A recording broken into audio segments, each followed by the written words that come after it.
We often hear of remarkable people who, through dedication and practice, seem to become one with their craft. An example of such a person is Cao Fu, a character from Taoist literature who wished to become a skilled charioteer. So he seized the opportunity to apprentice under an expert widely known for his exceptional mastery. Years passed, and Cao Fu served his master without receiving any instruction or lesson. He just worked and followed commands. But rather than becoming disheartened, he displayed commitment, convincing the charioteer that he was worthy of his teachings. One day, the master finally offered him a lesson, but it wasn't what Cao Fu expected. Instead of jumping straight into charioteering, the master put a couple of wooden posts into the ground and had Cao Fu jump from one post to another repeatedly. After much practice, he could glide effortlessly across the wooden posts. And so, the master revealed the essence of the practice. It wasn't just about strength or skill, but about the union of intention and action. With the reins, hands, body and mind in harmony, the chariot felt like an extension of Cao Fu himself. The action was effortless as he found himself in a flow state. The master stated, "When your mind is clear and your body is relaxed, you can control 6 bridles without confusion, and 24 hooves will step where you want them. Then the wheels of your chariot will move forward and in reverse and turn left and right with precision and control. You can drive on mountain roads with the same ease as you would on the plains. Your driving will not be different whether your horses are stepping close to the edge of a cliff or running on flat grassland. That is all I have to teach, so remember it well." End quote. The flow state, or being in the zone, is a mysterious thing. It's an optimal state of performance, an idea our minds are fond of, but, ironically, aren't able to create at will. We can't will ourselves into the flow state. On the contrary, the more you force it, the less likely you'll get it. And the more frustrated you become by not getting it, the farther it gets out of reach, until you're so done with trying that you give up entirely and focus on something else. But precisely in those moments, it appears like a fish approaching the fisherman's hook just after he gave up trying. The flow state is unreachable, but not outside of reach. You can't grasp it, it grasps you, but only if you let it. I've been dedicating quite some words to the flow state on this channel, mainly from a Taoistic philosophical viewpoint, including a concept named Wu Wei, which translates to effortless action. With this video, I want to revisit the flow state, but this time I focus on the psychological dimension. What's happening in our brain when we're in the flow state? What does academic research say about it? Why is it so elusive? And perhaps most interestingly, what can we do to achieve it? This video explores the psychology of flow. By the way, if you enjoy reading, check out my 2 anthologies, where ancient thought meets the musings of a modern mind.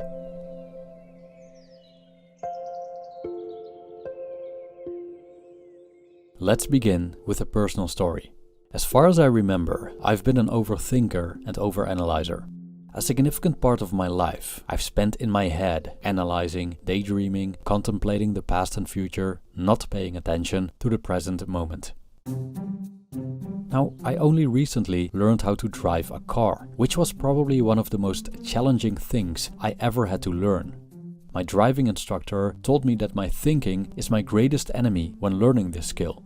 I overthink and analyze a lot, which interferes with my driving. After much practice, I finally got my license. As I've been driving for a while now, I noticed that when I'm too much in my head, I get a bit anxious when it's busy on the road and I drive more nervously. But often, all of a sudden, it's like I'm one with my car, the road and other traffic, as if the crowded highway is one giant organism I'm part of. In those moments, I experience the flow state. When contemplating the flow state during driving, I immediately think about a recent trip with my mom and sister to the Ardennes, a forest region in Belgium and Luxembourg, extending into France and Germany with hills, ridges and rivers, only a few hours away from the flatlands I come from. When you're used to everything being as flat as a pancake, because that's what's happening in most of the Netherlands, driving in the hills is a slightly different ballgame. The first thing I noticed is that my car responds differently to going up a mountain compared to descending one, which is the most basic physics.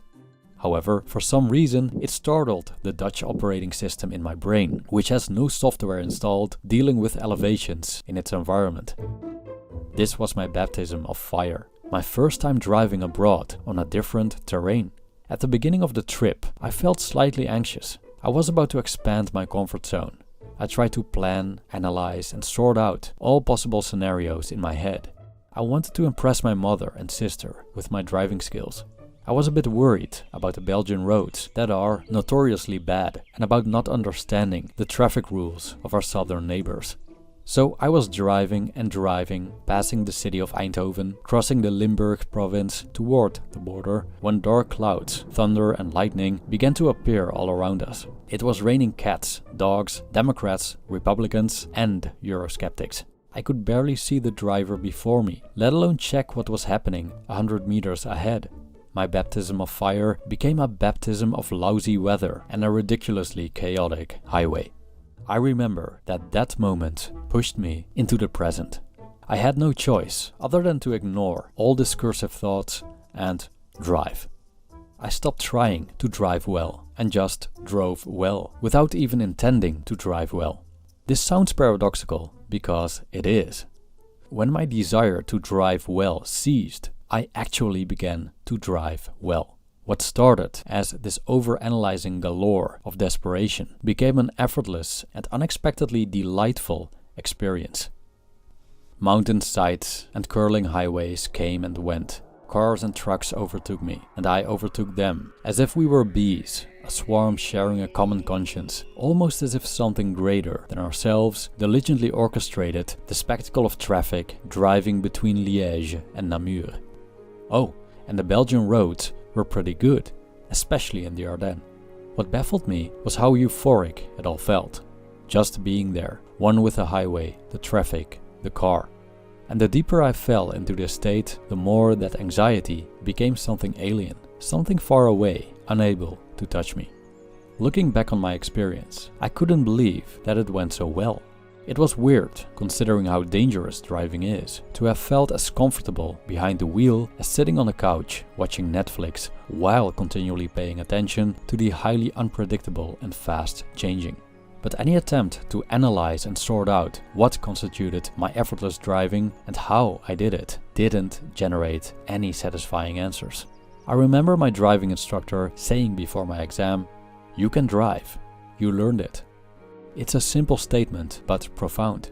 When we practice something and practice well and long enough, the things we learn reside within us. They become part of us. So most of the time, it's not a matter of consciously applying what we've learned.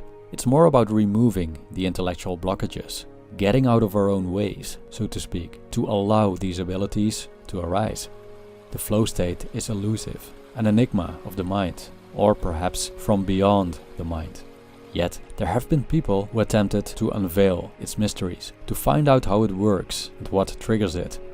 So how does it work? The remainder of this video touches upon research and literature, exploring the psychology behind the flow state and how we can arouse it. One of the leading experts on the flow state is Mihai Csikszentmihalyi, a psychologist and university professor who wrote a book named Flow, which became a bestseller. To maintain the flow of this video, I'll just call him Mihai. Mihai reveals that what makes an experience genuinely satisfying is a state of consciousness called flow. Mihai defines the flow state as being engaged in an activity that is both challenging to one's skill level and intrinsically rewarding.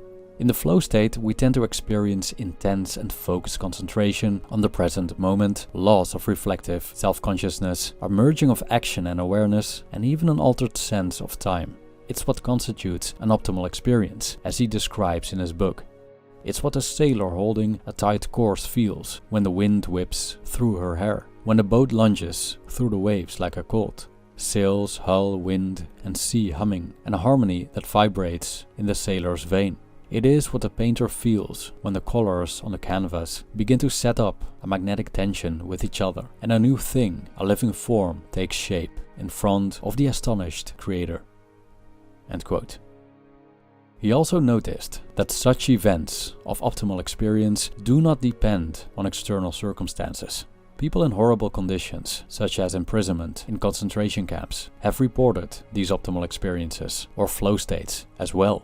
In fact, according to Mihai, the flow state occurs when someone voluntarily stretches his body or mind to its limits to accomplish something difficult and worthwhile. So these moments aren't necessarily pleasurable or comfortable. Think about running a marathon or being at the height of a battle in a computer game, wholly immersed in it. These moments take a toll on one's body and mind, yet embody the optimal experience or flow state. But we often hijack the flow state by what Mihai calls psychic entropy, a state of inner disorder and chaos in the mind. It's the opposite of the flow state.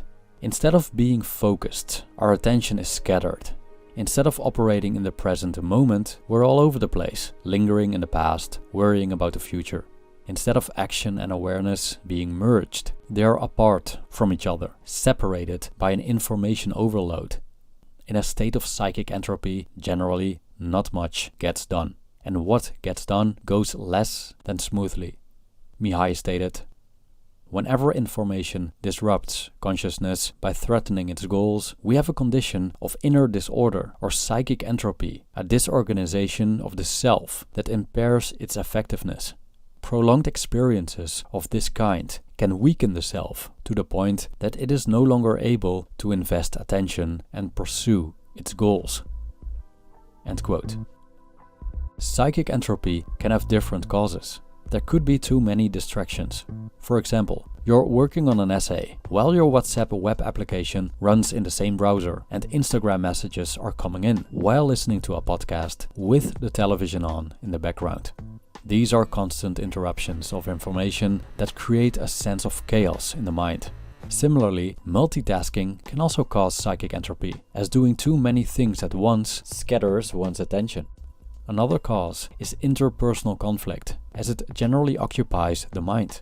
We tend to repeat arguments and imagine confrontations, which takes our focus away from engaging in constructive and enjoyable tasks. Whatever the cause is, it always comes down to excessive information flooding one's consciousness. A prevalent example of this is worrying. When we worry, we try to impose order onto chaos and the unknown. The moments before I drove to the Ardennes, worrying about unfamiliar terrain, Belgian traffic rules, impressing my mom and sister, and the weather conditions caused my psychic entropy. Essentially, I only had one task, driving from point A to point B. But an overload of information overflowing my mind interfered with that one task, leading to anxiety and scattered attention. And amid the psychic entropy behind the wheel, I tried hard to drive well, forcing that smooth and effortless experience on the road, something that initially didn't happen, causing me frustration, which added another layer to my psychic entropy. All this trying to drive as well as possible through analysis ironically led to paralysis. I was standing in my own way. The action was taking place on the road. My awareness was taking place in my thoughts. Something needed to happen, some kind of sudden awakening, some kind of proverbial slap with a stick shocking me out of my head into the midst of action. The satisfying challenge of navigating my car through the storm and the unfamiliar Belgian roads did that pretty well. The problem with the flow state is that it's impossible to force it. You can't will yourself into a flow state using effort. It's as if the more we try to be in a flow state, the less likely we enter it. And that only when we stop trying to conceptualize the flow state, using the intellect to attain it, it may grasp us by surprise, without us even realizing it. So it seems, as from my driving experiences, it's not something to attain, but rather something to allow.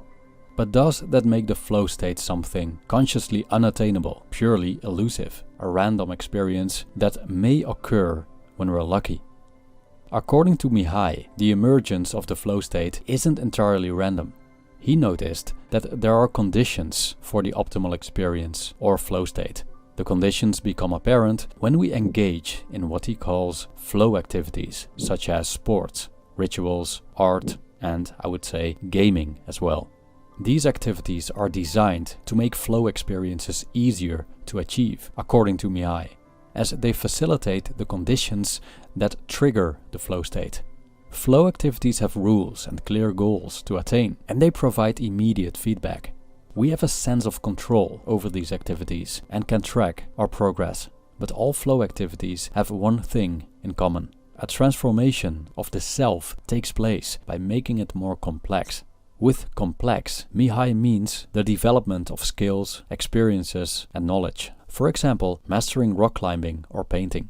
Flow happens when such transformation takes place.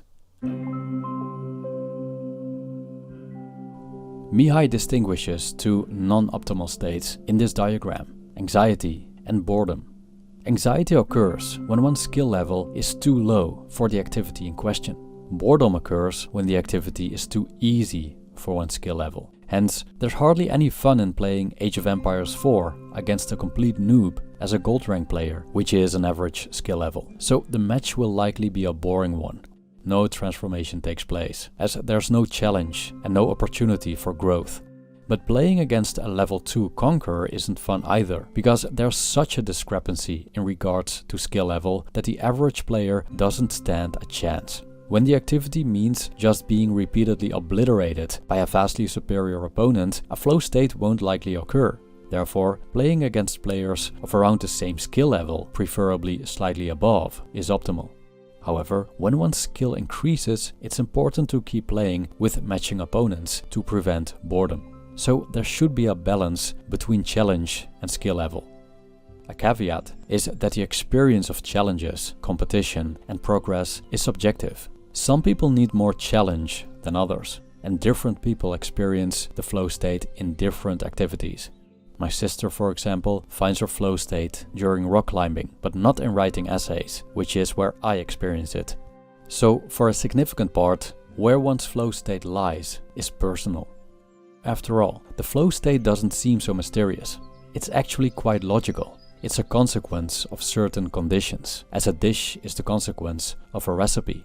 The flow state while driving was a fortunate coincidence of external and internal ingredients.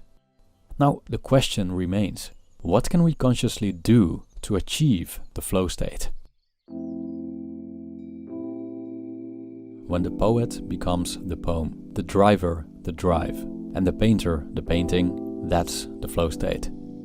It's when trying has ceased and the conscious desire for optimal performance or outcome has waned.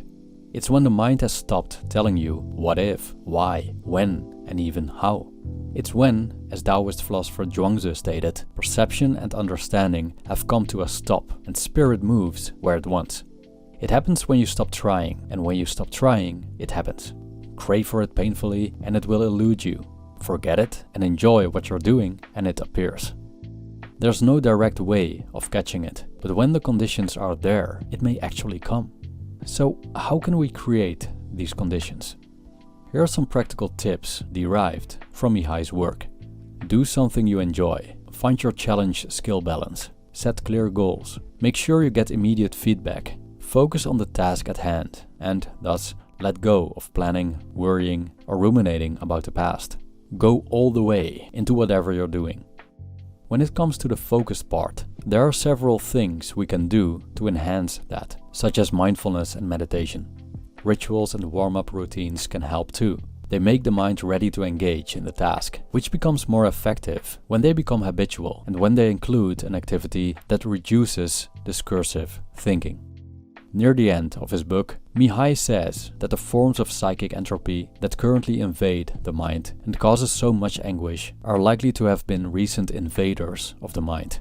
They are products of a vastly increased complexity in society, culture, and our minds. In simpler times, humans were closer to animals in terms of flow. There was the occasional psychic entropy in times of danger, hunger, or pain. But overall, we were free from the worries brought about by the complex societies of today. Is there a way back to such a simple mode of existing? It would be very difficult and almost impossible to operate in today's world.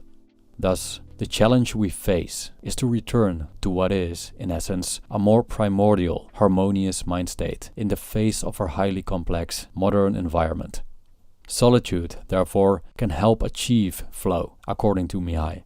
I mean, let's face it, solitude allows us to turn away from the world, at least for a while, especially if we disconnect from certain media outlets. The constant flow of information, the noise of catastrophizing media, the warped showcasing of people's lives, and the consumeristic ideals of what you should own and do with your time are significant birthplaces of distraction. Hence, for some activities and some individuals, solitude is essential. So, what do you think? What triggers the flow state within you? And what prevents you from having it? Please let us know in the comments. This often leads to interesting discussions. If you're interested in a more philosophical view on the flow state, I recommend that you watch my older video, The Philosophy of Flow, which explores the flow state from a Taoistic point of view. Thanks for watching.